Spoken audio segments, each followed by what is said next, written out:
24 ঘন্টায় দক্ষিণবঙ্গের সমস্ত জেলাতেই অনেক জায়গাতেই আগামী 24 ঘন্টায় বজ্রবিদ্যুৎ সহ বৃষ্টিপাতের সম্ভাবনা থাকছে। কলকাতা ও পার্শ্ববর্তী অঞ্চলেও আমাদের বৃষ্টিপাত হওয়ার সম্ভাবনা অলরেডি শুরু হয়েছে আজকে। তো কলকাতা পার্শ্ববর্তী অঞ্চলেও বজ্রবিদ্যুৎ সহ বৃষ্টিপাতের সম্ভাবনা আগামী 2-3 দিনে থাকছে। আর আজ সর্বোচ্চ তাপমাত্রা 34 থেকে 35-এর মাঝামাঝি থাকার সম্ভাবনা। কালও এইরকমই থাকবে, আর একটু কমার সম্ভাবনা রয়েছে। আর বৃষ্টিপাত তো আমি বললাম, এই আমাদের হচ্ছে পূর্বাভাস। উত্তরবঙ্গে বৃষ্টিপাতের পরিমাণ এখন যেটা ভারী থেকে অতি ভারী, অত্যন্ত ভারী বৃষ্টিপাত চলছে, এটা সামান্য কমার সম্ভাবনা আছে। মূলত 22-23 এই দুদিন কম থাকার সম্ভাবনা আছে, তারপরে আবার 24-25 ওই সময়ে আবার বাড়তে পারে। দক্ষিণবঙ্গে আগামী 3 দিন পর্যন্ত অনেক জায়গাতেই বৃষ্টিপাত হবে। 3 দিনের পরে সামান্য বৃষ্টিপাত কমতেও পারে। আর কলকাতাতেও যেটা বললাম, আগামী 2-3 দিনে হালকা থেকে মাঝারি বজ্রবিদ্যুৎ সহ বৃষ্টিপাতের সম্ভাবনা থাকছে। আর মৌসুমী বায়ু প্রবেশের যেটা আমি বললাম, যে আগামী 2-3 দিনের মধ্যে আমাদের দক্ষিণবঙ্গের জেলাগুলোর কিছু জেলাতে প্রবেশ করার সম্ভাবনা আছে। অর্থাৎ আজ বা কাল যে বৃষ্টিটা কলকাতা বা পার্শ্ববর্তী অঞ্চলে হবে, সেটা বর্ষা বৃষ্টি নয়।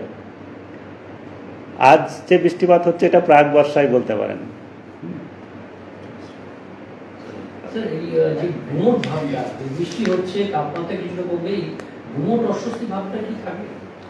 না, গুমোট অস্বস্তির ভাবটা কমে যাবে। অলরেডি আমাদের কিছুটা কমেছে, কারণ গত 2 দিনে আমরা যদি বৃষ্টিপাত দেখি, কলকাতা তার পার্শ্ববর্তী অঞ্চলে কিছুটা বৃষ্টিপাত হয়েছে এবং মাঝারি ধরনেরও বৃষ্টিপাত হয়েছে। আমাদের ব্যারাকপুরে যেমন বৃষ্টিপাত পরশু দিন হয়েছিল 33 মিলিমিটার। গতকাল আমাদের বসিরহাটে বৃষ্টিপাত হয়েছে 5.1 মিলিমিটার। এরকমভাবে কলকাতা ও তার পার্শ্ববর্তী অঞ্চলে বৃষ্টিপাত হয়েছে। কলকাতাতেও ছিটে ফোটা কোথাও পড়েছে। তার জন্যে গত 2 দিনে আগের যে পরিস্থিতি ছিল তার থেকে কমেছে। আর আজকে বৃষ্টিপাত শুরু হয়েছে অলরেডি, তা আরও কমার সম্ভাবনা আছে। আজকে আমাদের এখন সকাল 8:30 থেকে দুপুর 2:30 পর্যন্ত যে বৃষ্টিপাত হয়েছে 0.4 মিলিমিটার হয়েছে, যেটা কন্টিনিউ করছে। আলিপুরে সরলরেখা হয়েছে 0.5 মিলিমিটার। আর ডায়মন্ড হারবার, যেমন আমাদের এটা কলকাতার বাইরের বলছি, 7.0 মিলিমিটার। হলদিয়াতে 17.0 মিলিমিটার। এই বৃষ্টিগুলো আমাদের এখনও পর্যন্ত রেকর্ড হয়েছে, যেগুলো আমাদের ডিপার্টমেন্টাল কিছু অবজারভেটরি আছে তার রেকর্ড। বাকি আমরা কাল সকালে আবার পুরো রিপোর্ট পাবো। আচ্ছা, 2-3 দিনের মধ্যে বর্ষা আসার একটা প্রেডিকশন রয়েছে, কিন্তু 2-3 দিন পর বৃষ্টির আবার কলকাতায় সম্ভাবনা কমছে।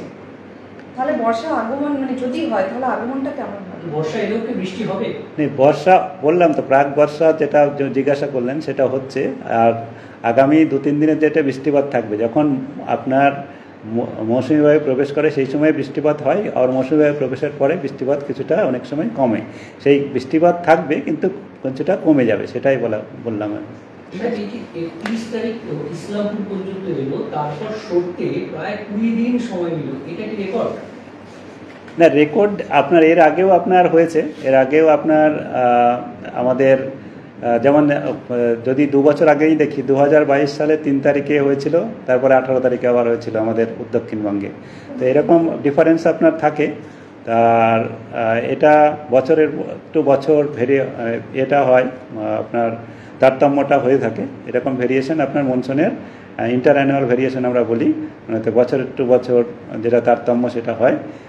তো এটা হওয়ার খুব একটা স্বাভাবিক নয়, তবে হ্যাঁ, এই বছরে তুলনামূলকভাবে বেশি বলতে পারেন।